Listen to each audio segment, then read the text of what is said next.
नमस्कार दोस्तों, स्वागत है आपका मेरे यूट्यूब चैनल पे। मेरा नाम है दिनेश। आज जिनके साथ मैं पॉडकास्ट कर रहा हूँ, वो एक्स इंडियन आर्मी के हमारे कर्नल मयंक चौबे सर हैं, जो हमें आज बताएँगे कि पाकिस्तान का नेचर क्या है, पाकिस्तान क्यों टेररिज़्म ख़त्म नहीं कर सकता और इंडिया क्या एक्शन लेगा पाकिस्तान के अगेंस्ट, और जो हमारी जियोपॉलिटिकल सिचुएशन है, उसके लिए पूरा जो भी अभी चल रहा है, उसके बारे में सब कुछ आज हमें सर बताएँगे।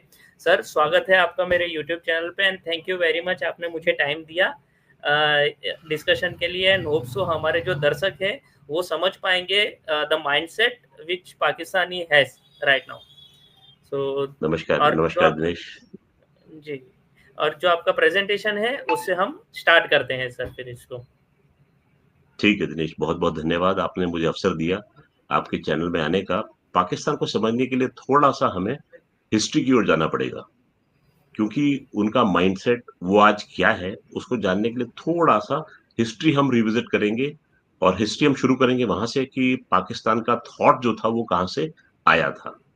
तो अमूमन हम ये समझते हैं कि पाकिस्तान का थॉट जो है वो इन सज्जन की वजह से आया है, जिनको कि अल्लामा मोहम्मद इकबाल कहा जाता है। ये अक्सर आपने इनका नाम सुना होगा। इनका नाम इसलिए इंडिया में यस। फेमस है क्योंकि हमारा जो एक गीत है सारे जहां से अच्छा जो है वो इन्होंने लिखा था। तो लोग इनको एट्रीब्यूट करते हैं कि पाकिस्तान का आइडिया जो है वो इनकी तरफ से आया था। और ये कहते हैं कि 29 दिसंबर 1930 के इलाहाबाद सेशन जो हुआ था ऑल इंडिया मुस्लिम लीग का, उसमें इन्होंने पाकिस्तान का जो आइडिया है वो रखा था।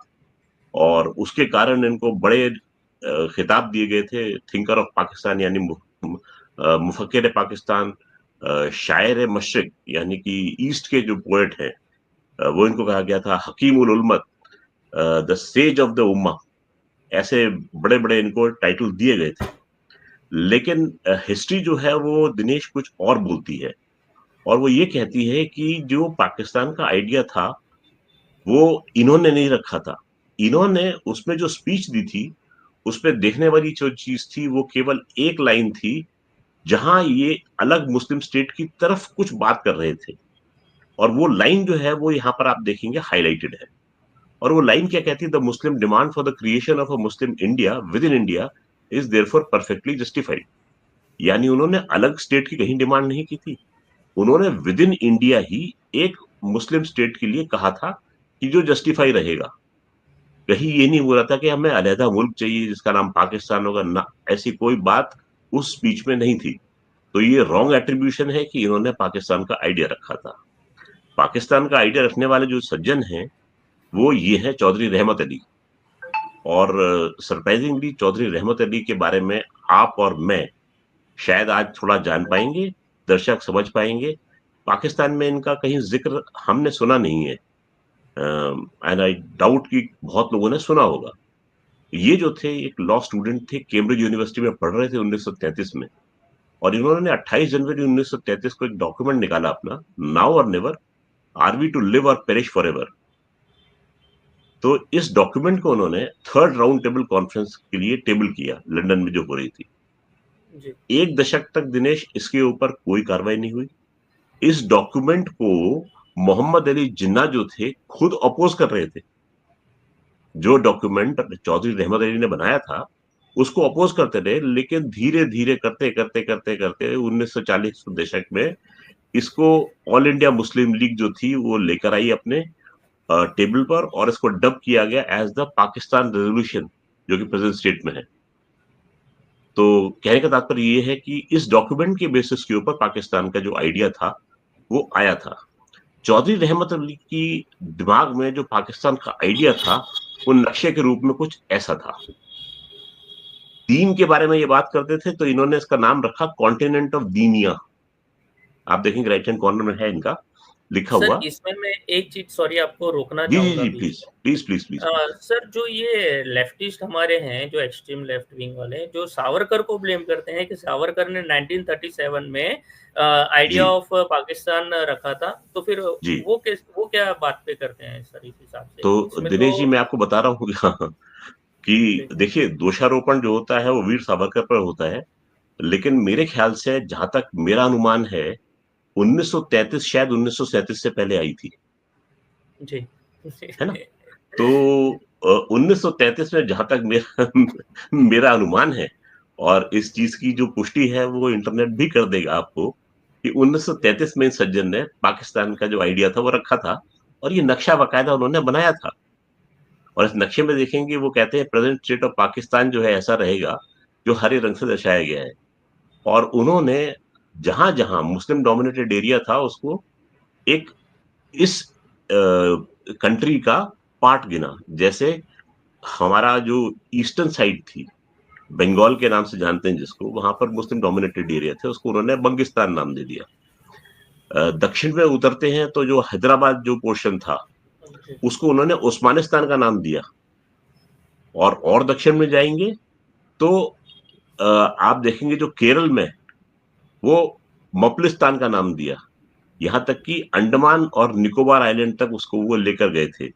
तो इस तरीके से टुकड़ों टुकड़ों में उन्होंने पाकिस्तान की जो रचना जो की थी। अब एक चीज आती है कि आप नोट करेंगे इसमें, जो आइडिया था वो पाकिस्तान का नहीं था, PAKISTAN नहीं था, इट वॉज PAKSTAN। तो ये गलती टाइपिंग की नहीं है, ये इनकी सोच की है। अब सोच क्यों थी इनकी, कि इन्होंने सोचा था कि इसका नाम पाकिस्तान रखेंगे, जिसमें कि पी जो है वो पंजाब से आएगा, जो प्रेजेंट स्टेट ऑफ पंजाब है, नॉर्थ वेस्ट फ्रंटियर प्रोविंस, जिसको कि अफगान प्रोविंस भी कहते हैं। तो ए जो है वो अफगान प्रोविंस से आएगा, के जो है कश्मीर वहां से आएगा, एस से आएगा सिंध का प्रांत, और स्थान मिलेगा हमको बलूचिस्तान से। ये ऐसी इनकी सोच थी। तो ये एक्रोनिम को जोड़ के इन्होंने पाकिस्तान इन्होंने बनाया था। तो this is the story of the idea of Pakistan. यहां पर फिर एक बड़ा प्यारा शब्द है, आपने सुना होगा of late general Asim Munir के मुंह से, और वो था two nation theory. Two nation theory जो थी वो इस बिना पर बनी थी कि मुस्लिम और हिंदू जो है वो साथ में रह नहीं सकते। तो देश जो है वो दो अलग अलग होंगे, एक हिंदुओं के लिए होगा, एक मुस्लिम्स के लिए होगा। ये चीज चल रही थी, माउंट बेटन भारत में आए नहीं थे उस समय, पर ये डिमांड जो थी मुस्लिम लीग की, ये विदित थी अंग्रेजों को। तो माउंट बेटन जो थे उनको अपॉइंट किया गया था इंग्लैंड में। लॉर्ड क्लेमेंट एटली उस समय प्राइम मिनिस्टर होते थे इंग्लैंड के। तो उन्होंने माउंट बेटन को बुलाया और उनसे कहा कि मैं आपको वहां का गवर्नर जनरल नियुक्त करके भेज रहा हूं। लॉर्ड माउंट बेटन जो थे वो, उनकी नानी थी क्वीन विक्टोरिया, और ओके। क्वीन विक्टोरिया के लीनियज में आते थे जॉर्ज षष्ठम, जो वहां के राजा थे। तो एक तरीके से लॉर्ड माउंटबेटन और जॉर्ज षष्ठम जो थे वो रिश्तेदार थे। यानी कि लॉर्ड माउंटबेटन जो थे वो राजघराने से संबंध रखते थे, कोई छोटे मोटे आदमी नहीं थे। तो तो नेपोटिज्म वहां उस से चलते आ रहा है। मतलब नेपोटिज्म का आजकल कहा जाता है, नेपोटिज्म तो बहुत पहले से चल रहा है। जी राजसी तरीके से चल रहा था नेपोटिज्म। तो जी। नेपोटिज्म का पूरा फायदा उठाते, आपने अच्छा वर्ड याद दिला दिया मुझे, नेपोटिज्म का फायदा उठाते हुए लॉर्ड माउंटबेटन ने लॉर्ड क्लेमेंट एटली जो कि प्रधानमंत्री थे उनसे ये बोला कि मैं चला तो जाऊंगा मैं बन के वहां पर गवर्नर जनरल, लेकिन आप मुझे पूरा काम करने की पूरी पूरी आजादी देंगे। ऐसा नहीं होगा कि मैं कोई निर्णय लूं, उस निर्णय को क्रियान्वित करने के लिए मैं वापस इंग्लैंड की तरफ रुख करूं, यहां से आप ओके बोले तो फिर वो निर्णय इंप्लीमेंट करूं। तो इतनी इंडिपेंडेंस जो है वो मुझे मिलनी चाहिए। तो लॉर्ड क्लेमेंट एटली ने इनकी ये बात मान ली, और इसको बाकायदा लिखित में लेकर लॉर्ड माउंटबेटन जो थे वो भारत पहुंच गए। अब पहले लॉर्ड माउंटबेटन का इरादा ये था कि हमारे जितने भी प्रिंसली स्टेट्स एग्जिस्ट करते हैं उनको ये ऑप्शन देंगे कि या तो वो एक इंडिया में शामिल हो जाए, या पाकिस्तान में शामिल हो जाए, या चाहे तो वो अपना एक इंडिपेंडेंट देश बना सकते हैं। ये ओरिजिनल आइडिया था लॉर्ड माउंटबेटन का जो चल रहा था। इस चीज की मुखालफत की सरदार पटेल और नेहरू ने। नेहरू जो थे वो माउंटबेटन को पहले से जानते थे। इसका किस्सा ऐसा जाता है कि जब माउंटबेटन सिंगापुर में थे तो जवाहरलाल नेहरू उनसे मिलने जाते थे, और एडविना के साथ में मिलके ये तीनों एक खुली लिमोजिन में सवारी करते थे। तो लॉर्ड माउंटबेटन के जो सचिव थे उन्होंने बोला कि सर आप एक क्रांतिकारी के साथ में अगर दिखाई देंगे तो ये एक अच्छा सिग्नल नहीं देगा, ये आपकी रेपुटेशन के लिए खराब है ये। तो लॉर्ड माउंटबेटन ने जवाब दिया कि ऐसा है, मेरी रेपुटेशन इस आदमी के साथ मिलके चलने में बढ़ेगी क्योंकि ये आदमी एक दिन भारत का प्रधानमंत्री बनेगा। तो ये बात जो थी बहुत पहले से माउंटबेटन को पता थी कि ये प्रधानमंत्री बनने वाले हैं और इनके साथ घूमने में फायदा है। लिहाजा नेहरू की बात को थोड़ा माउंटबेटन तरजीह देते थे। तो जब ये बात रखी गई कि भाई अगर हम ऐसा करेंगे कि कुछ प्रिंसली स्टेट्स जो है वो पाकिस्तान के साथ चले जाएंगे, कुछ भारत के साथ रह जाएंगे और जो चाहते हैं वो इंडिपेंडेंस ले लेंगे, तो इस समय जो एक इंडिया है उसके 12 टुकड़े हो जाएंगे। तो टू नेशन थ्योरी तो होल्ड करेगी नहीं वहां पर। तो ये निर्णय लिया गया कि ठीक है, जो प्रिंसली स्टेट चाहता है पाकिस्तान के साथ जाना वो पाकिस्तान के साथ जाएगा। निर्णय किसका होगा? शासक का होगा। और जो चाहता है भारत के साथ विलय करना वो भारत के साथ विलय करेगा। Independence will not be an option for any princely state. यानी आप चाहते हो तो पाकिस्तान के साथ मिलो, चाहते हो तो भारत के साथ मिलो। आजादी जो है, आपकी स्वतंत्रता जो है, वो कोई विषय रहेगी ही नहीं। ये निर्णय लिया गया टू नेशन थ्योरी में। और ये टू नेशन थ्योरी जो थी पास की गई, इंस्ट्रूमेंट ऑफ एक्सेशन बनाया गया, जिसपे कि भारत की तरफ से जवाहरलाल नेहरू साइन करते, प्रिंसली स्टेट की तरफ से उनका जो रूलर साइन करता, या फिर पाकिस्तान की तरफ से लियाकत अली खान साइन करते। इस तरीके से डॉक्यूमेंट ड्राफ्ट किया गया और इसको टेबल कर दिया गया। अब इसमें बड़ी ट्रिकी चीज इसमें ये थी कि दिनेश, जूनागढ़ ऐसा साम्राज्य था जिसमें कि करीब करीब 85% जो उनकी जनसंख्या थी वो तो थी हिंदू, लेकिन शासक जो था वो उनका मुसलमान था। लेकिन जूनागढ़ जो थी उसकी बाउंड्री पाकिस्तान से नहीं लगती थी, और उसको आप कंपेयर करें कश्मीर के साथ में तो सिमिलर पॉपुलेशन जो थी वो मुस्लिम थी, लेकिन रूलर जो था वो हिंदू था। खैर, जूनागढ़ जो था वो भारत के साथ विलय होती है और कश्मीर के रूलर जो कहते हैं कि मैं अपना निर्णय जो है वो बाद में दूंगा। स्टैंड स्टिल एग्रीमेंट बनता है, जो जहां है वैसा रहेगा। और वो विलय का निर्णय जो है वो 26 अक्टूबर सन 1948 तक नहीं करते हैं, 47 तक नहीं करते हैं। यानी कश्मीर जो था ना वो भारत की ओर था ना पाकिस्तान के पार्ट बना था, वो इंडिपेंडेंट स्टेट के रूप में जी रहा था जब तक कि पाकिस्तानी सो कॉल्ड कबायलियों ने हमला नहीं किया और महाराजा कश्मीर जो थे उन्होंने निर्णय नहीं लिया सन 48 में कि ये भारत के साथ विलय करेंगे। तो 26 अक्टूबर सन 1948 को उन्होंने इंस्ट्रूमेंट ऑफ एक्सेशन पे साइन किया।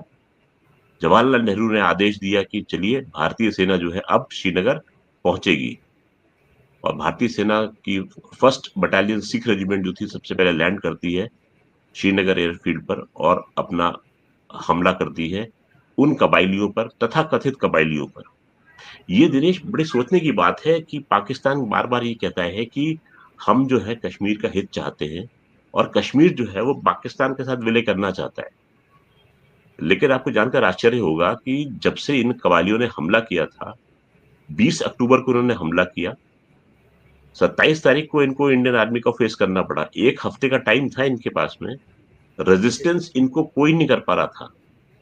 ये लोग बारामूला तक पहुंचने के बाद में आगे श्रीनगर तक नहीं पहुंच पाए थे। कारण कि ये लोग थे लूट खसोट, लेडीज के साथ दुर्व्यवहार करने में लगे हुए थे। तो इनका एम जो था वो कश्मीर को आजाद कराना नहीं था, पैसा लूटना था, महिलाओं की अस्मिता पर हाथ डालना था और अपनी जो बुराई जो है वो दुनिया के सामने उजागर करने का था।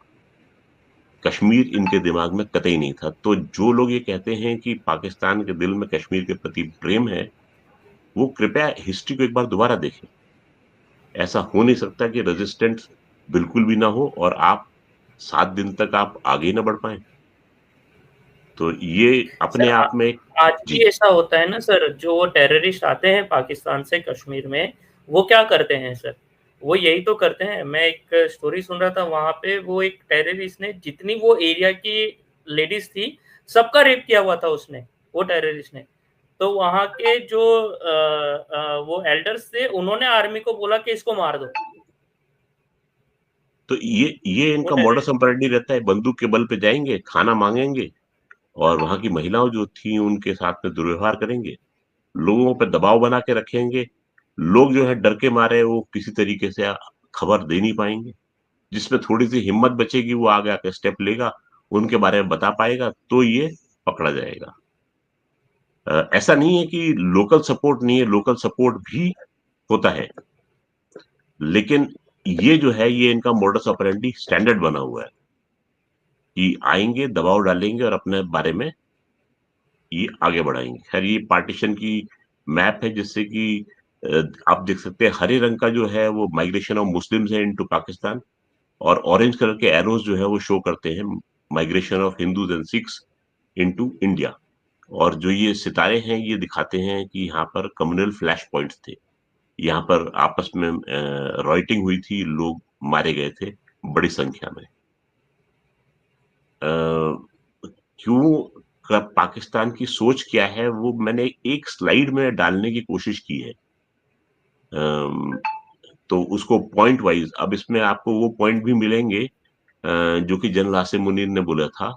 और आपको ध्यान होगा इनके डीजीआईएसपीआर ने जाफर एक्सप्रेस के वाकया के बाद में एक सॉफ्ट स्टेट और हार्ड स्टेट के बारे में कहा था प्रेस कॉन्फ्रेंस में। तो वो कह रहे थे कि भाई पाकिस्तान जो है वो अब एक सॉफ्ट स्टेट ना रह के हार्ड स्टेट की स्थिति में जाएगा। तो ये बात उनकी आई थी। डोमिनेशन बाय पंजाबी जो है ये हम सब जानते ही हैं कि किस तरीके से पाकिस्तान की पॉलिटी जो है वो पंजाबियों द्वारा एक डोमिनेटेड है। अब इसका कारण जो है वो भी हिस्टोरिकल और साइंटिफिक है। वहां की आर्मी क्यों स्ट्रांग है दिनेश, इसके बारे में भी लोगों को विदित होगा कि जब भारत और पाकिस्तान का विभाजन हुआ था तो 17% एसेट्स जो थे और लाइबिलिटीज थी वो पाकिस्तान और इंडिया के साथ में शेयर हुई थी। 17% पाकिस्तान को गया था, यानी कि कोई भी एसेट ले ले वो पाकिस्तान को गया था। लेकिन जब आर्मी का विभाजन हुआ तो 33% जो थी वो पाकिस्तान को गई। तो 17 और 33 के बीच में जो अंतर रह गया वो अंतर इतना भारी पड़ा पाकिस्तान को कि उनकी मिलिट्री जो थी वो हर समय उसको जस्टिफाई करना पड़ता था कि हम इतने बड़े क्यों रहे। नहीं तो 17% पे आके काट देते उसको वो। लेकिन 33% बनाना था तो जस्टिफाई करना था कि भाई मिलिट्री इतनी बड़ी होनी चाहिए, और उसको जस्टिफाई करने के लिए मिलिट्री को एग्जिस्टेंस के लिए एक दुश्मन की आवश्यकता थी। और दुश्मन जो था वो टू नेशन थ्योरी को बैकग्राउंड में रखते हुए कौन था? हिंदू भारत। तो भारत दुश्मन बन गया, पाकिस्तान की आर्मी को एक दुश्मन मिल गया और लड़ने के लिए उनको एक जगह मिल गई। और टू नेशन थ्योरी को बार बार घिस घिस के लोगों को याद दिलाते रहना कि भाई हम इस्लामिक रिपब्लिक ऑफ पाकिस्तान से आते हैं, और हमारे जो ईस्ट, हमारे वेस्ट में जो है वो नहीं, हमारे ईस्ट में जो है वो हिंदू बनिया रहता है जो डरपोक है। उनका एक सब्जेक्ट है मुतालबा पाकिस्तान वैसे दिनेश जी, जो हिस्ट्री को बड़ा तोड़ मरोड़ के बताता है। और उनका कहने का मतलब है कि जो पहला पाकिस्तानी पता है कौन था? मोहम्मद बिन कासिम। तो 7वीं ईस्वी में वो पहला पाकिस्तानी आ गया था। पाकिस्तान किसी के मन में था भी नहीं, दिमाग में भी नहीं था, सोच में भी नहीं था। लेकिन पहला पाकिस्तानी जो है वो 7th सेंचुरी में मोहम्मद बिन कासिम के रूप में आ गया था। ये देन है जनरल मोहम्मद जियाउल हक की, जिन्होंने पाकिस्तान की हिस्ट्री को रिविजिट कराया और अपने तरीके से रखा। और अफसोस की बात यह है कि पाकिस्तान में इतना बड़ा नॉलेज सेंटर था तक्षशिला के नाम से। आपको जान के हैरानी होगी कि उनके कई यूट्यूबर्स, जो यंग यूट्यूबर्स हैं आपकी तरह से, वो इस बात को मानते हैं कि हमारे पास एक बहुत बड़ा नॉलेज सेंटर था तक्षशिला। लेकिन हिस्ट्री जो है उनकी वो इस पे साइलेंट रहती है। तो हालांकि हड़प्पा और मोहनजोदड़ो के रूइंस वहां पर हैं, लेकिन सबसे पुराना पाकिस्तानी पहला कौन था? मोहम्मद बिन कासिम। वो 7वीं ईस्वी में आया था, सर, जिसने अभी तलवार के शायद बल पे सब। जी। अभी शायद बिलावल भुट्टो ने बोला है, वो इंडिया को ज्यादा वो बोल रहा था हम हम्म। हड़प्पा सिविलाइजेशन है। उसने हाँ। अपने आप को हड़प्पा सिविलाइजेशन वाला बताया है, भुट्टो ने। हाँ। धीरे धीरे उनकी अब ऐसा है कि जिसने हिस्ट्री जहां से पढ़ी है वो उतना ही बता पाता है। ये नहीं उनको पता कि उससे पहले क्या एग्जिस्ट करता था। मतलब आप उसके बारे में, मानसिकता के बारे में सोचेंगे तो आपको हैरानी होगी कि आदमी अपने पास्ट को कैसे झुठला सकता है। भई हम आप हैं, हम किसी वंश से आते हैं और हमें हमारी वंशावली है, हम उस वंश को अपना ओन क्यों ना करें हम? हम चाहे कहाँ से भी आएँ, हम उसको ओन करते हैं और अब प्राउडली ओन करते हैं। लेकिन इनमें वो बात नहीं है। कारण क्या है? एक हीन भावना है, और वो हीन भावना जो है आप देखेंगे स्लाइड में जो है वो छठा पॉइंट जो है वो इन्फीरियॉरिटी कॉम्प्लेक्स का है। तो देखिए हमारे डिस्कशन में ही इस चीज़ को लेकर आ गए हम कि ये इन्फीरियॉरिटी कॉम्प्लेक्स जो है वो पाकिस्तान का माइंडसेट है ये, और इससे ये ग्रसित हैं और ये इनके डाउनफॉल का कारण है। जैसे इनकी सोच चल रही है, वो इसी को दर्शाता है। टू नेशन थ्योरी को जस्टिफाई कर रहे थे, आपको ध्यान होगा, जनरल आसिम मुनीर, और वो एड्रेस कर रहे थे नॉन रेजिडेंट पाकिस्तानीज़ को। और दिनेश जी, उसमें उस कॉन्क्लेव में भी बड़ी इंटरेस्टिंग बात थी। ऐसा था कि जितने भी नॉन रेजिडेंट पाकिस्तानी हैं, जो कि एक ऊँचा पद रखते हैं, जो पैसे वाले हैं, वो अधिकतर इमरान खान सपोर्टर हैं। पाकिस्तान तहरीक-ए-इंसाफ के जो हैं, वो सपोर्टर हैं वो। तो आसिम मुनीर ने जितने भी डिप्लोमैट्स थे, एम्बेसडर्स थे, उनको संदेश भेजा कि आप पाकिस्तानियों को भेजिए यहाँ पर एफ्लुएंट जो है, लेकिन छाँट-छाँट के भेजिएगा जो इमरान खान सपोर्टर नहीं है। तो जो पाकिस्तानी ही यूट्यूबर्स थे, पाकिस्तान के जो चैनल्स थे, उन्होंने ये बताया कि जितने लोग आए थे नॉन रेजिडेंट पाकिस्तानी, उसमें एक भी तो इन्फ्लुएंशियल पर्सन नहीं था। सब जो थे वो ऐसे दबे-सहमे से बैठे हुए थे आसिम मुनीर का भाषण सुनने के लिए। एक ने उनसे कोई सवाल नहीं किया।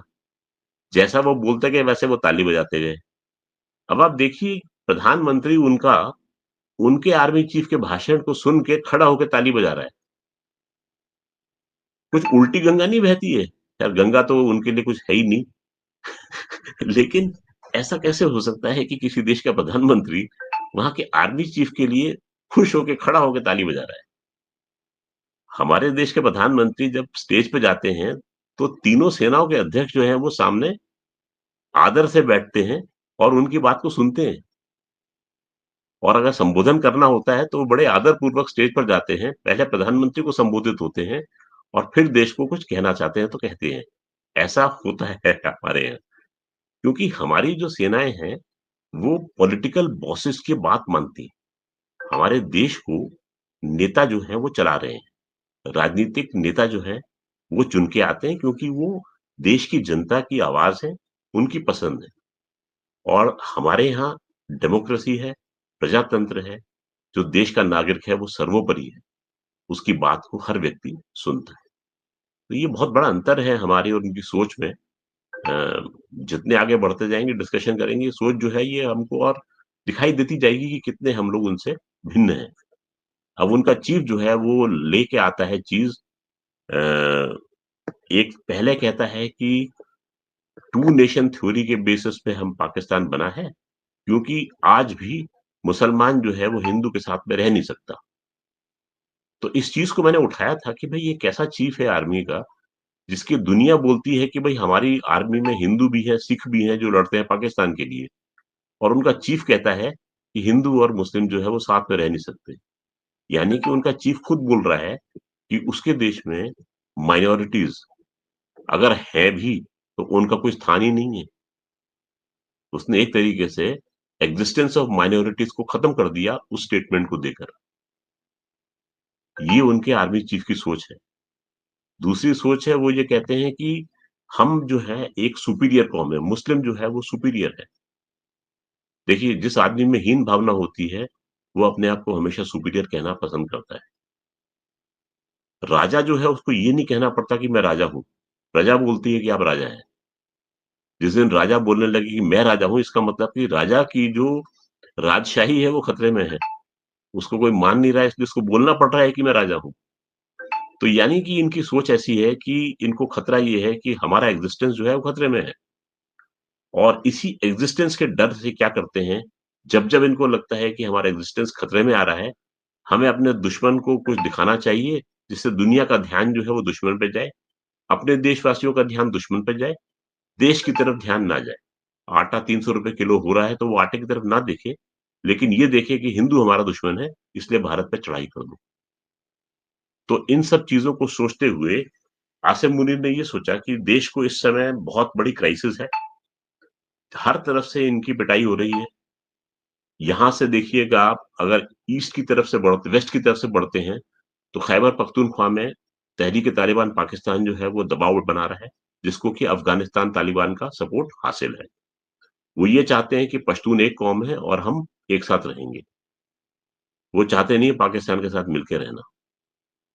थोड़ा दक्षिण में उतरते हैं, बलूचिस्तान आता है। बलूचिस्तान में जो जनता है वो अपनी अस्मिता की लड़ाई लड़ रही है। उनको अपनी धरती से प्यार है, उनमें एक देश प्रेम की भावना है और उनके लिए बलूचिस्तान जो है वो पाकिस्तान का अंग नहीं है।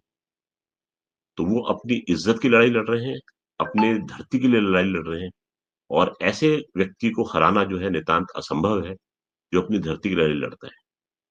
तो आप देखिए, एक ना एक दिन बलूचिस्तान जो है वो एक स्वतंत्र राज्य जो है वो बनेगा।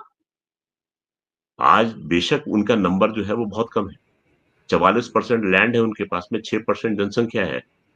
लेकिन जिस तरीके से बलोच लड़ाका लड़ता है और जाफर एक्सप्रेस की जो प्लानिंग थी और जिस तरीके से उन्होंने उसको क्रियान्वयन किया है, ये देख के पता लगता है कि ये कोई छोटी-मोटी मुहिम नहीं है।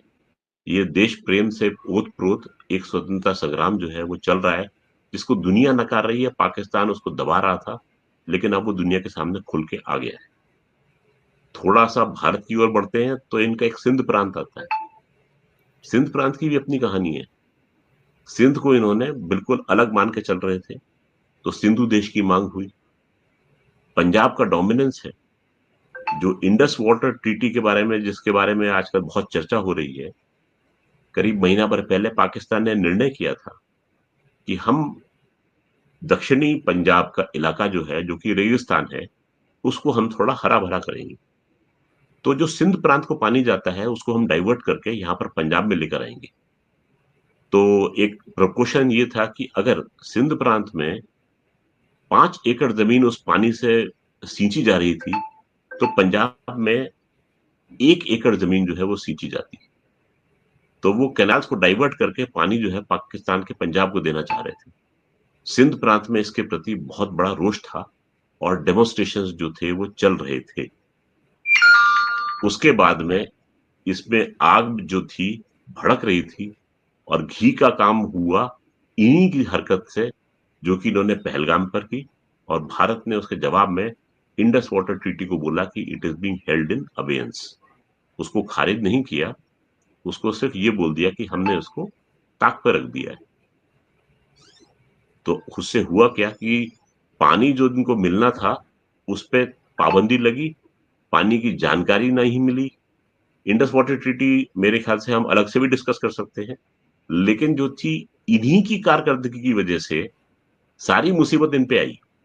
तो आसिम मुनीर ने सोचा कि हमारे देश में जो है अराजकता चल रही है, एक हमला भारत पे करते हैं और जैसे ही होगा पूरा देश जो है एक हो जाएगा, क्योंकि भारत जो एक्शन लेगा उसके खिलाफ पूरा पाकिस्तान एकजुट हो जाएगा और पाकिस्तान की आर्मी के पीछे खड़ा हो जाएगा।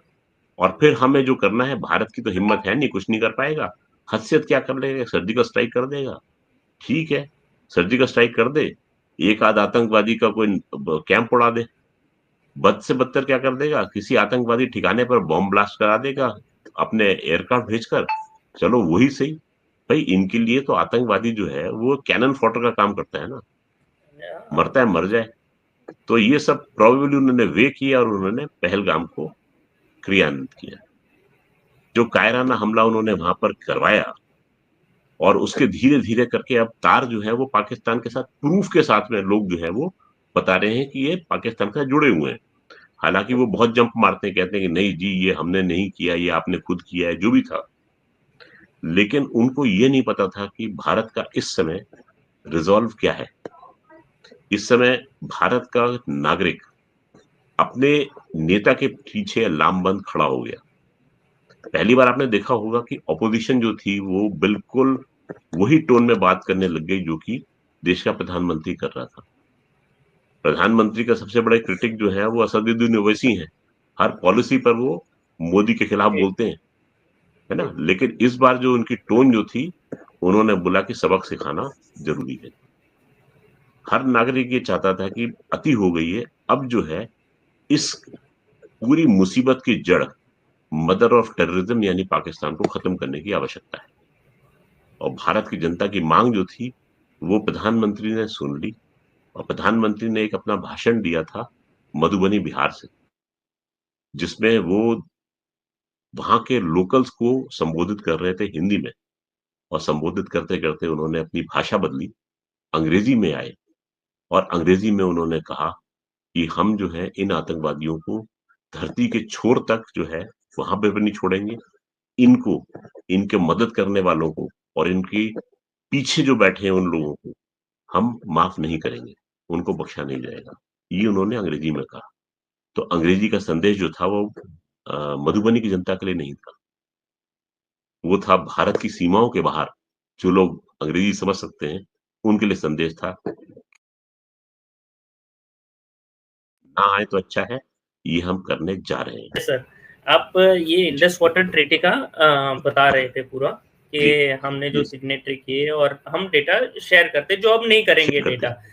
जैसे अभी जी, यहाँ पे चेनाब में ये थोड़े टाइम पहले पानी फ्लड कर दिया था, अब पानी रोक दिया। अभी सुना है कि हाँ, कल काफ़ी हेवी रेनफॉल हुआ है, तो अभी फिर से शायद ओपन कर देंगे डैम विदाउट वार्निंग। तो उससे हाँ, ये दिनेश बड़ी उनका सही जो बात आपने इरिगेशन है, वो जी, खराब हो जाएगा जिससे।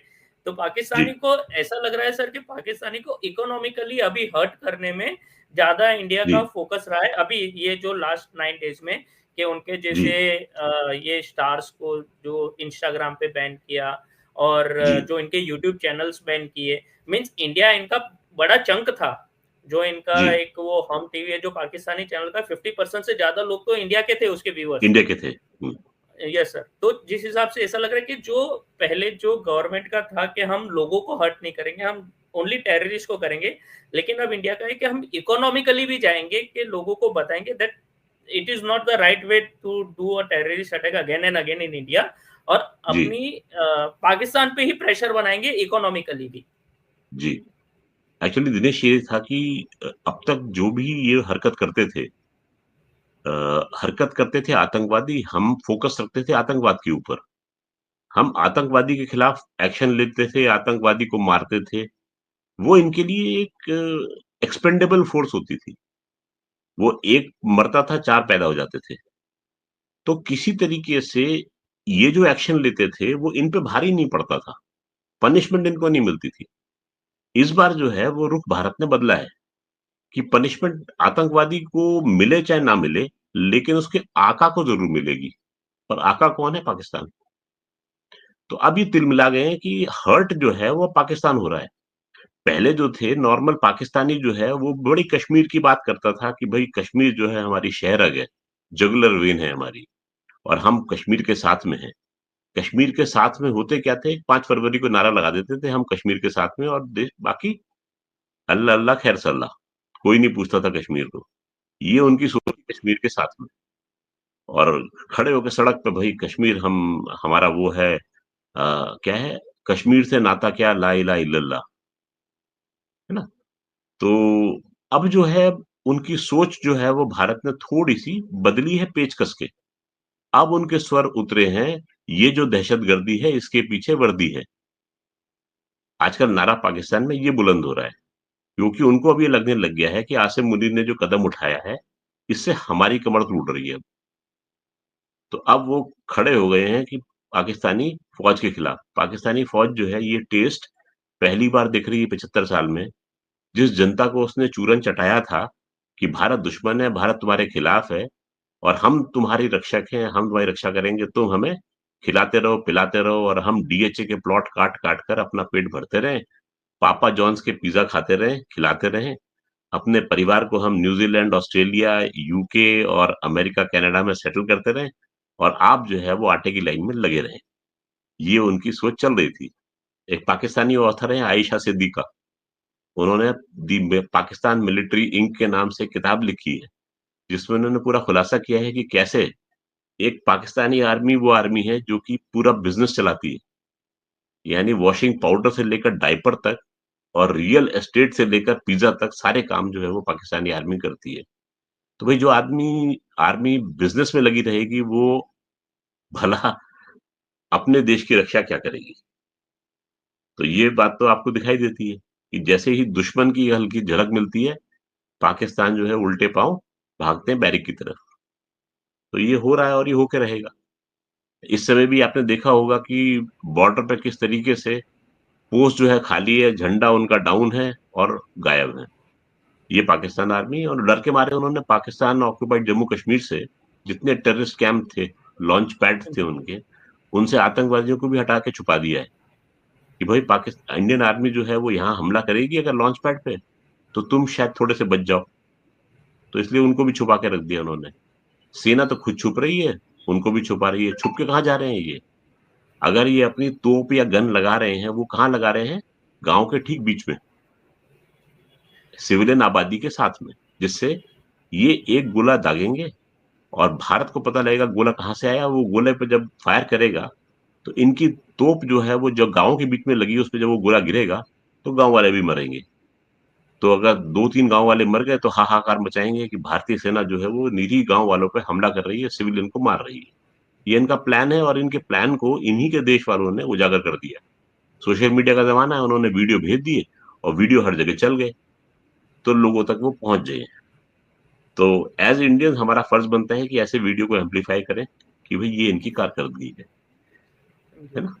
जो हम पाकिस्तानी यूट्यूबर्स को प्रमोट करने के बदले अपने अपने देश के यूट्यूबर्स के वीडियो पे ध्यान दें और वो क्या दिखा जी रहे हैं उनको दिखाने की पसंद करें। जैसे आप हैं, देश प्रेम से ओतप्रोत आप वीडियो डालते हैं, आप जैसे यूट्यूबर को उनका सपोर्ट करना बनता है, बनिस्पत किसी यूट्यूबर के जो कि पाकिस्तान से भारत के खिलाफ प्रोपेगेंडा कर रहा है।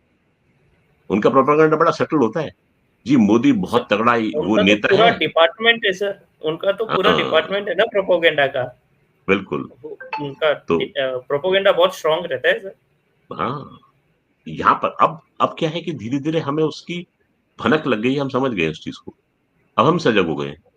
अब हम अपना पॉइंट जो है बड़ा स्ट्रांगली रखते हैं सोशल मीडिया के ऊपर, और इस समय इंडियंस की सोशल मीडिया प्रेज़ेंस जो है वो बहुत सॉलिड और स्ट्रांग है।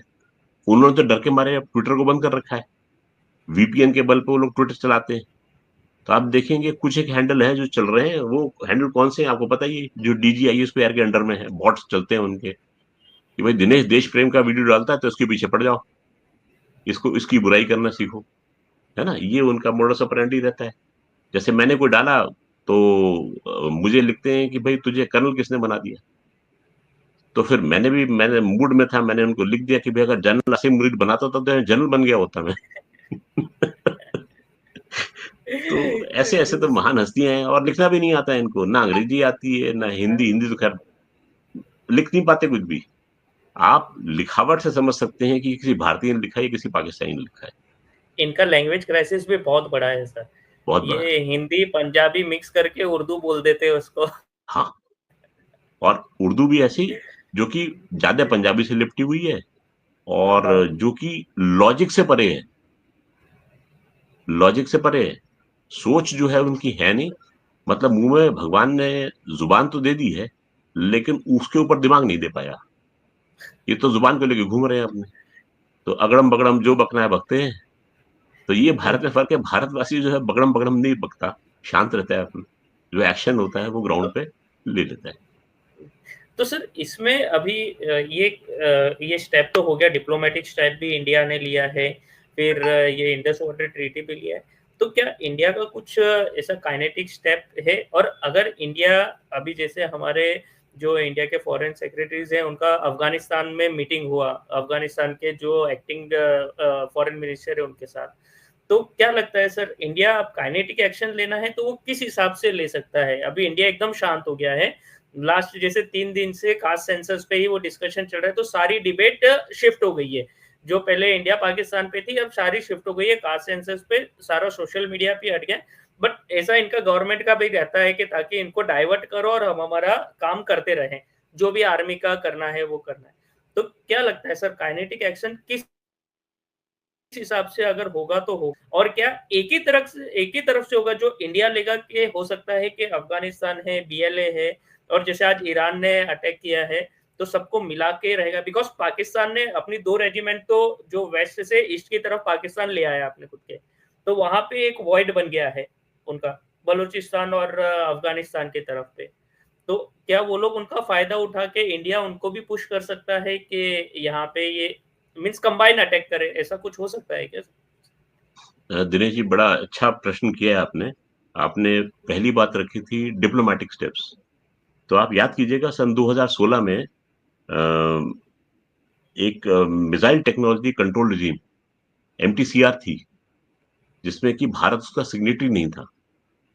तो जी भारत उसका सिग्नेटरी बनना चाह रहा था, और उसके लिए हमारे देश डिप्लोमैट्स जो थे वो गए थे मित्र देशों में, उनको बताने के लिए कि क्या इंपॉर्टेंट है हमारे लिए, और क्यों कर भारत जो है वो एमटीसीआर का एक सदस्य बनना चाहिए। मेरे ख्याल से उसमें 35 सदस्य हैं उसमें आज, और भारत उसका एक पार्ट है। अब हम अपनी मिसाइल टेक्नोलॉजी जो है वो एक्सपोर्ट कर सकते हैं लीगली, अन्यथा आप जब तक इसके सिग्नेटरी नहीं होंगे, आप मिसाइल टेक्नोलॉजी जो है वो आदान प्रदान नहीं कर सकते, इलीगल हो जाता है वो। तो इस मौके पर हमने अपने डिप्लोमेट्स को रवाना किया था, जो कि मित्र देशों में जाके उनको बताते थे कि क्या इंपॉर्टेंस है और हमारा हमारा स्टैंडिंग क्या है। उससे क्या होता था कि बाकी देश जो थे हमारे स्टैंड को समझते थे, और जब वोट करने की बारी आती है या फिर डिसीजन लेने की बारी आती है, तो हमारा आपस में जो बातचीत होती है वो एक बेस बन जाती है उस चीज के लिए, और हमें उसके लिए फेवरेबल एक्शन मिलता है। सेम चीज जो है वो पहलगाम अटैक के बाद में भी हुई। हमारे डिप्लोमैट्स जो थे उन्होंने अपने कम्युनिकेशंस खोले मित्र देशों के साथ में, उनको बताया कि भाई किस तरीके से हम पर हमला हुआ है, किस तरीके से भारत को धर्म के आधार पर विभाजित करने की एक सोची समझी चाल है, और भारत को तंग किया जा रहा है, और अब भारत जो है वो ये सहन नहीं कर सकता। हमने, आपको ध्यान होगा, जब स्टेप लिया था आईडब्ल्यूटी को हेल्ड इन अबेयंस के लिए, मेरे ख्याल से 48 घंटे बीत गए थे, मैं गिन रहा था टाइम। कोई भी देश जो था वो भारत को ये सलाह देने नहीं आया कि आप थोड़ा सा सोचो समझो, पानी की कमी हो जाएगी ना। किसी ने नहीं बोला क्या किया। पूरा देश, पूरी दुनिया जो थी वो भारत के पीछे लामबंद थी कि जो आप काम कर रहे हैं बिल्कुल ठीक कर रहे हैं, क्योंकि इस टेररिज्म से सारी दुनिया परेशान थी। जहां आतंकवाद की कोई घटना होती थी उसके तार सीधे जुड़ते थे इस्लामाबाद से, तो पूरी दुनिया परेशान थी।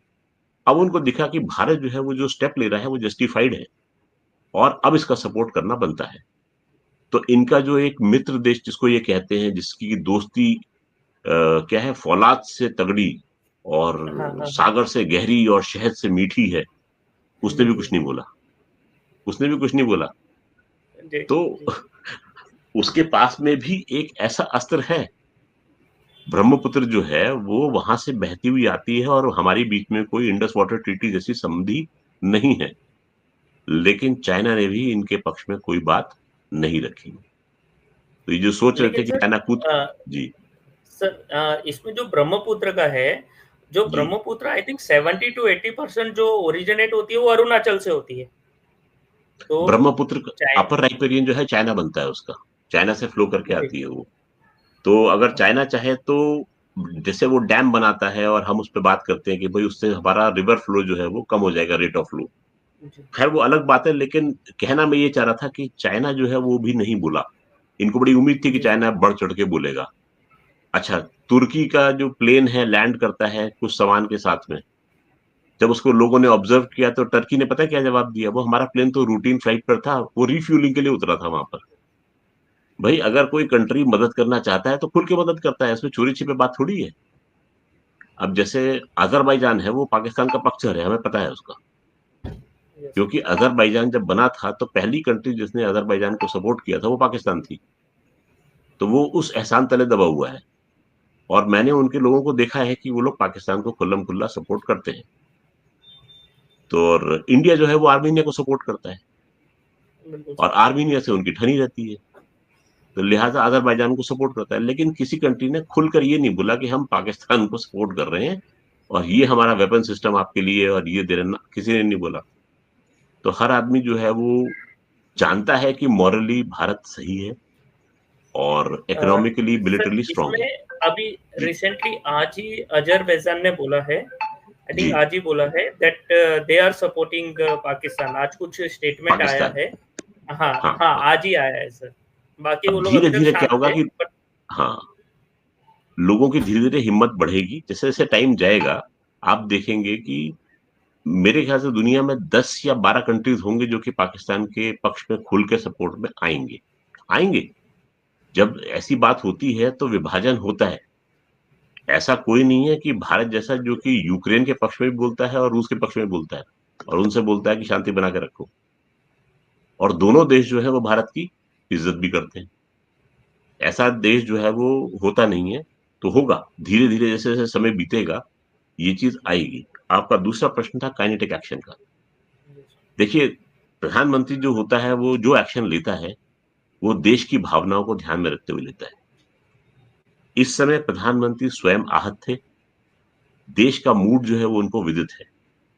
इस समय भारत जनता जो है वो पानी बंद करने या चालू करने तक ही सीमित नहीं रहना चाहती। वो चाहती है पाकिस्तान को एक ऐसा जवाब दिया जाए जिससे कि इसकी कमर टूट जाए। ये बात प्रधानमंत्री को मालूम है। और देश में मुद्दा चाहे जो भी चलता रहे, मेरी अपनी सोच ये है कि भारत ने स्टेप उठाया है पाकिस्तान के खिलाफ। पाकिस्तान की हवा टाइट हुई है। हमारे रफेल जो थे 4 उन्होंने उड़ान भरी थी एक बार। कहते हैं कि वो एलओसी पार करके घूम फिर के हवा पानी बदली करके अपना वापस आ गए। पाकिस्तान मीडिया में ये था कि भाई 4 रफेल उड़े और सरहद तक आए और घबरा के वापस चले गए। उनका इतना बयान देना भी बहुत है। घबरा के वापस नहीं गए थे, वो तुमको घबरा के आए थे वहां से। अपना वो काम करके आ गए वापस, सकुशल आ गए। उन्होंने दिखा दिया कि भैया तुम्हारे पास में जो ये डिटेक्शन सिस्टम चाइना का दिया हुआ है ना, ये किसी काम का है नहीं। हम जब चाहें सियालकोट में। अंदर घुस के मार सकते हैं। ये उनको जी डेमोन्स्ट्रेट करना था, वो करके आ गए। अब ये चाइना के बल पे कितना कूद सकते हैं ये इन्हीं को पता है। इन्होंने एक स्क्वाड्रन उठा के अपना F-16 का ग्वादर में रखा है। कारण बस। डर है, भैया इस हवाई जहाज को बचा लो। और दूसरा, अगर नेवी की तरफ से कोई एक्शन होता है तो कम से कम एक स्क्वाड्रन F-16 का यहाँ तो साबुत रहेगा जो कि नेवी के खिलाफ एक्शन ले ले। क्योंकि इनके पास में गिनती के तो शिप है। इनके टोटल सबमरीन जो है वो मेरे ख्याल से सबमरीन चलने लायक 5 है। 5 है इनके पास। 5 है, हाँ। 5 5 सबमरीन इनकी तैर सकती हैं या डूब सकती हैं। अच्छा, उसमें भी इसमें। चाइनीज टेक्नोलॉजी है। अच्छा, हर सबमरीन में ना दिनेश एक एस्केप हैच होता है। अगर सबमरीन में कोई नुक्स हो जाए तो उसके अंदर जो क्रू होता है वो कहीं से एस्केप करता है। एस्केप हैच बोलते हैं उसको। चाइना की दी हुई सबमरीन में एस्केप हैच पता है कहाँ है? जी। सबमरीन जो टॉर्पिडो फायर करती है ना, हाँ टॉर्पिडो हाँ की हाँ। ट्यूब, टॉर्पिडो की जी। ट्यूब जो है वो उसमें एस्केप हैच है वो। ये बढ़िया डिजाइन है। तो चाइना ने अपने सैनिकों के लिए सबमरीन बनाई थी। चाइना के जो सैनिक हैं वो 4-5 फुट के होते हैं। हाँ। उसमें आप एक पंजाबी या पख्तून को बैठा दो जो कि 6-6.5 फीट का है, तो उसका क्या हालत होगी सबमरीन में, वैसे वो है। भगवान मालिक है। खैर, उनकी लेकिन सबमरीन सर अब वो। इसमें भी जी। जो 5 है उसमें से 3 तो आई थिंक डेक पे है, क्योंकि वो उनपे वो कुछ वर्क चल रहा है। और इनकी 2 ही ऑपरेशनल है, उसमें भी एक वापस आ गई है, तो अभी एक ही ऑपरेशनल है जो उनकी एक सबमरीन है 5 में से। नहीं, मेरे ख्याल से दिनेश उनकी 5 जो है वो तैर सकती हैं। अब कैसे तैरेंगी वो पता नहीं है। मतलब उसमें से इन्फॉर्मेशन ये 3 कहती कि नहीं, हाँ, नहीं सर 5 है, लेकिन अच्छा, 3 में अभी वर्क चल रहा है, वो डॉक पे है इनकी। जो अच्छा, 3 है अच्छा। मेरी वो नॉलेज ये डॉक थी पे कि है। एक जो था, एक डॉक पे हाँ, थी रिपेयर के लिए, मुझे इतना पता था। पर नहीं 3 3 है लेटेस्ट है सर, ये नहीं पता। ठीक, 3 बढ़िया है है। सर। और जहाज जो है वो तैरने के लिए इनके पास में ना कोई वो है नहीं। हमारी इस समय नेवल डिस्ट्रॉयर एक्सरसाइज चल रही एक है नहीं है पोरबंदर से। सर। हाँ, पोरबंदर के पास में हमारी नेवल एक्सरसाइज चल रही है। हम जो है लाइव एमनिशन यूज करते हैं एक्सरसाइज में। इनके पास में, बेचारों के पास में एमनिशन तो है ही नहीं फायर करने के लिए।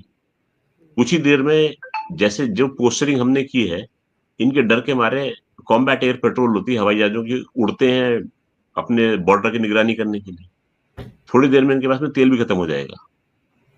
तो फिर ये हवाई जहाज को जैसे हाथ में लेके दौड़ते हैं ना, बचपन में दौड़ते थे हम लोग, वैसे दौड़ा करेंगे क्योंकि तेल तो रहेगा नहीं, उड़ेंगे कहाँ से। मैं सुनने में यह है कि पाकिस्तान जो स्टेप्स ले रहा है, जितना तेल सिविल में है मार्केट में, वो अब पाकिस्तान आर्म फोर्सेस की प्रॉपर्टी बनने वाला है। यानी पाकिस्तान जो अपनी कार में या स्कूटर पर, मोटरसाइकिल में पेट्रोल डालते थे वो भी नहीं मिलेगा इनको। और जितना भी फ्यूल है वो डाइवर्ट हो जाएगा आर्म फोर्सेस के लिए, क्योंकि जब आपकी आर्मी को जरूरत पड़ती है तो कहाँ से लाएगी वो, खुद तो है नहीं तेल, तो अपनी जनता का तेल जो है वो पिएगी, तेल निकालेगी और तेल पिएगी। आटे की लाइन में वो मरेंगे, ये खा खा के ऐश करेंगे अपना। तो ये होने वाला है, और आप देखते रहिए ये कंट्री जो है एक सिविल वॉर की तरफ बढ़ रहा है। आपने बोला कि होगा क्या इस समय अगर भारत ने पोस्चर करके इनको सिर्फ हुर्र करके भी आगे बढ़े, हल्का सा डर के मारे पाकिस्तानी फौज जो है पीछे भागेगी। 93,000 का एक्सपीरियंस उसके पास में है ही। अब वो सोचेंगे हम रिकॉर्ड तोड़ेंगे इसको, 1 लाख से ऊपर जाएंगे। अच्छा, उधर से बलोच लिबरेशन आर्मी जो है वो अपनी फ्रीडम स्ट्रगल को तेज करेगी, तो वो वहां से इनको पीटेगी। जैसे आपने बताया था, क्वेटा में इनकी 12 कोर है। 12 कोर की 2 डिवीजन, 44 डिवीजन और 31 डिवीजन को उठा के इन्होंने भारत की सीमा के पास में लेकर आए हैं। तो मैं एक बलोच व्यक्ति से बात कर रहा था, मैंने बोला था कि आपकी 16 बलोच जो है वो भारत के सामने लगी है, क्या आप पसंद करेंगे कि आपका भारतीय भाई जो है वो अपने बलोच भाई पे गोली चलाए? क्योंकि युद्ध जब होगा तो गोली जो है वो बलोच पख्तून में फर्क नहीं करती, वो तो देखेगा कि पाकिस्तानी है और ये हमारा इस समय दुश्मन है, तो ये सीधे दुश्मन को जाके लगेगी। तो अगर आप जी। चाहते हैं कि अपने भारतीय भाई के हाथों मरेंगे आप उसके लिए जो आपकी बिल्कुल कदर नहीं करता, तो ये सोच आपको अपनी बदलनी पड़ेगी। तो सोच लीजिए आप क्या भारतीय की गोली खाना चाहेंगे? ये मैंने उससे इतनी बात कही थी। अब देखिए क्या फर्क पड़ता है उनका, कितने वो लोग लड़ना पसंद करेंगे भारत के खिलाफ, ये देखने वाली बात है। खैबर पख्तूनख्वा में उनका जो मूवमेंट है वो और स्ट्रांग होते चले जा रहा है, और जिस तरीके से आप देखेंगे कि उन्होंने रोड पे रोड ब्लॉक्स को मैन कर रहे हैं, जैसे कि ट्रैफिक पुलिस मैन करती है ना ट्रैफिक को, आजकल टीटीपी वाले जो है वहां पर पूरा ट्रैफिक जो है वो मैन कर रहे हैं। तो इनका जो रिट है वो पाकिस्तान की 50% लैंड तो इनके हाथ से गया ही गया है। सिंध को इन्होंने परेशान कर करके इन्होंने और अपने खिलाफ खड़ा कर दिया है। ऐसा भी नहीं है कि नॉर्दर्न और सदर्न पंजाब जो है वो भी एक है ना, सदर्न पंजाब जो है वो भी इतना खुश नहीं है नॉर्दर्न पंजाब से। तो ये जो लोग खुश हो रहे हैं वो पंजाब का एक छोटा सा टुकड़ा जो है वो इनको मिलेगा। इन्होंने एक छोटी सी चाल चलने की कोशिश की है कि जो वीजा बैन किए थे वो सिखों के वीजा बैन नहीं किए करतारपुर साहिब के लिए, दिखाने के लिए कि भाई हम तुम्हारे साथ हैं। साथ। और इनको खतरा ये है कि भारत सबसे पहले करतारपुर लेगा, तो इन्हें अपनी फोर्सेस को वहां पर अमास करके रखा हुआ है। अब इनको ये नहीं समझ में आ रहा कि भारतीय फौज अगर जाएगी तो किधर से जाएगी और क्या करेगी। खतरा इनको पाकिस्तान ऑक्युपाइड जम्मू कश्मीर का भी है, क्योंकि हमारी पार्लियामेंट में हमने बोल दिया है कि कश्मीर हमारा अभिन्न अंग है, और पाकिस्तान ऑक्युपाइड जम्मू कश्मीर जो है वो कश्मीर का पार्ट है वो। तो इनको खतरा ये है कि इनकी पार्लियामेंट ने बोल दिया तो ये इनकी सेना जो है इसको पूरा करके रखेगी, तो क्या पता वहां पर ये हो जाए। करतारपुर कॉरिडोर इनका खतरा ये है कि ये पंजाब में यहाँ से घुस सकते हैं। सिंध चूंकि इंडिपेंडेंस के लिए लड़ रहा था, हो सकता है ये सिंध का सपोर्ट करने वहां से घुस जाए। बीएलए को ये कहते हैं कि आप बीएलए को सपोर्ट कर रहे हैं, मतलब अकल से इतने पैदल हो चुके हैं कि इनको ये नहीं पता कि बलूचिस्तान है कहाँ पर, भारत कहाँ है, और भारत कैसे फिजिकल सपोर्ट करेगा उसको। खैर, अगर कर भी रहा है तो ये भी खतरा है इनको। अफगानिस्तान के साथ में जैसे आपने बताया था कि हमारे जॉइंट सेक्रेटरी साहब ने मीटिंग की है, इस समय अफगानिस्तान ये भी सोच रहा है कि काबुल नदी जो कि इंडस में आके मिलती है पंचनद में, वो एक एटॉक का रीजन है जहां बेंट होती है इंडस, वहां पर आके इनसे मिलती है। तो वो ये सोच रहे हैं कि हम क्यों ना इसके ऊपर बांध बना के इसका पानी जो है हम अपने देश को हरा भरा क्यों ना करें। तो इस समय पाकिस्तान जिस स्थिति में है वो खुद पाकिस्तानी समझ नहीं पा रहे हैं। वो इस समय मीम बनाने में व्यस्त हैं, लीस्ट टीराइजिंग की उनके दिन जो है वो इन्हें गिने रह गए हैं। Pakistan I am very sure will cease to exist in the present form. ये पूरी परिस्थितियां बनी हुई हैं, और इसके विखंडन के पीछे इन्हीं की सेना रहेगी, और कोई इसका कारण नहीं बनेगा। ये मेरी ऐसी सोच है। तो अच्छा है सर, ये हो जाए, एंड होपफुली जो इनका जो हमारी तरफ देखना है वो बंद हो जाए, और जो ये रेडिकलाइजेशन है वो टेररिज्म का थोड़ा ये इंटरनली भी अगर इंप्लूड कर जाए, जो करना है करे, हमारे यहाँ से टेररिज्म बंद हो। और जो इनका ये इन्फ्लुएंशियल जो रेडिकलाइजेशन चल रहा है, जो अभी ये लोगों ने बांग्लादेश में भी जाके स्टार्ट कर दिया है, जो आईएसआई जाके में, वो एटलीस्ट इंडिया में बंद हो। अच्छा सर, बांग्लादेश का है तो ये एक लास्ट क्वेश्चन मैं आपसे पूछना चाहूंगा। जो अभी ये बांग्लादेश का जो एक्स आर्मी चीफ था बांग्लादेश का, उसने बोला कि भाई अभी पाकिस्तान के साथ युद्ध हो जाएगा तो इंडिया बांग्लादेश को इंडिया पे हमला कर देना चाहिए। और जो बीएसएफ के भी वहाँ पे जो वो इश्यूज चल रहे हैं, वहाँ पे जो लोकल्स के जो बांग्लादेशी लोकल जो बॉर्डर एरिया पे हैं, जैसे वो कुछ लड़ाई हो गई थी इंडियन बीएसएफ के साथ, और आज इंडियन साइड वालों ने बीजेपी वालों को, बांग्लादेश बॉर्डर गार्ड वालों को मारा, बहुत मारा। तो ये सब जो अब इतना टेंस सिचुएशन यहाँ पे भी हो रहा है सर, तो उसको कैसे देखते हैं सर? अगर यहाँ पे होता है तो क्या बांग्लादेश भी कुछ स्टेप लेगा, और जो रेडिकलाइजेशन चल रहा है बांग्लादेश में उसको लेके क्या देखना है सर? देखिए दिनेश जी, इस समय ऑब्जर्व बांग्लादेश भी इंडिया को कर रहा होगा। अब तक इंडिया ने दुनिया के सामने एक छवि बना के रखी थी कि हम किसी को पर भी अटैक नहीं करेंगे और हम रिटेलिएट जो है बहुत लिमिटेड रिस्पांस देंगे। लेकिन इस समय बांग्लादेश भी देख रहा है कि भारत भारत जो है वो अपने रिस्पांस को लिमिटेड ना रख के इफेक्टिव करने वाला है। तो ऐसा है, डर सबको लगता है। आप आप अपने हिम्मत दिखाने के लिए कुछ भी बोलते रहे। वो जनरल साहब बोल रहे थे कि हम सेवन सिस्टर्स को अलग कर देंगे और ये कर देंगे। कहने में तो वो कुछ भी कर दें, वो पाकिस्तान की वो क्या अमेरिका पे चढ़ाई कर दें, वो तो कि हम तैर के पहुंच जाएंगे और हम अमेरिका को हरा देंगे, संभव नहीं है। दूसरा, वो ये सोच रहे हैं कि अगर भारतीय सेना के साथ में उनकी सेना लोहा ले सके, जो कि पॉसिबल है नहीं। उनका आर्मी चीफ खुद अपनी लिमिटेशन जानता है, ठीक है। तो आदमी बोलने के लिए बहुत कुछ बोलता है, लेकिन जिसने लड़ना है उसको मालूम है कि उसकी लिमिटेशन क्या है और वो किसके खिलाफ मोर्चा खोलने की सोच भी रहे हैं। तो बांग्लादेश की हमेशा ये बीमारी रही है कि वो अपनी, जिसको कहते हैं, औकात से बढ़कर बात करने की कोशिश करते हैं। वहां के लोगों में होश थोड़ा सा कम है, जोश ज्यादा है, और फिर कुछ हो जाए तो रोने भी लगेंगे। तो इससे पहले कि वो रोना शुरू कर रहे हैं, उनको ये चाहिए कि थोड़ी सी होश की दवा करें और प्रैक्टिकलिटी देखें। भारत जो है वो एक समय के लिए दो दुश्मनों को मानता था, पाकिस्तान और चाइना। हम 2.5 फ्रंट वॉरफेयर की बात करते थे। अगर हम, चाइना इस समय शांत भी बैठा है और पाकिस्तान के साथ भारतीय सेना लोहा ले रही है, तो क्या आप में इतनी क्षमता है कि आप भारतीय सेना का सामना कर सके? भारतीय सेना का डिप्लॉयमेंट, जो कि बांग्लादेश के बॉर्डर के साथ में है, वो इनके पूरे देश को सबस्यूम करने के लिए बहुत है। इनकी सेना में वो ताकत नहीं है जो कि वहां की लोकल फॉर्मेशन के खिलाफ भी एक्शन ले सके। हमारी बीएसएफ उनको धोने में सक्षम है। हमारी फौज जो है वो बैटल हार्डेंड है, हर सूरत में लड़ी है। इनकी फौज के पास में वो एक्सपीरियंस भी नहीं है।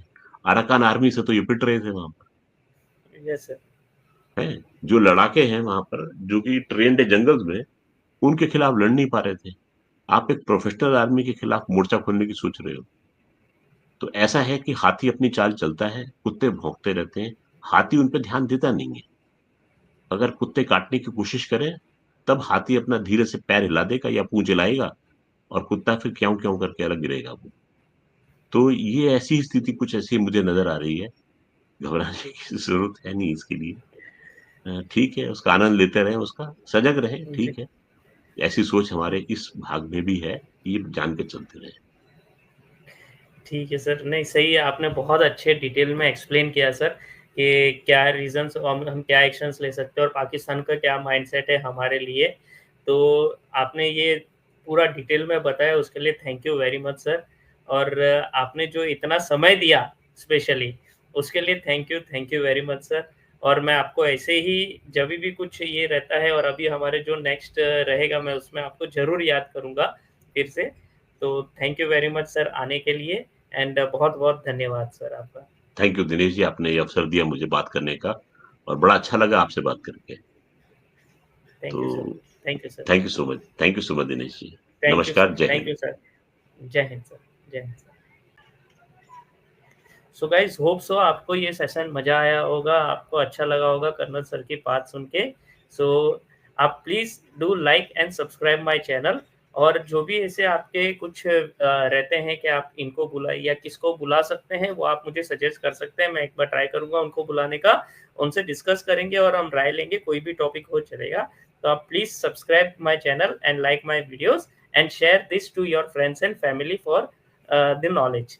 Thank you very much, guys. Thank you.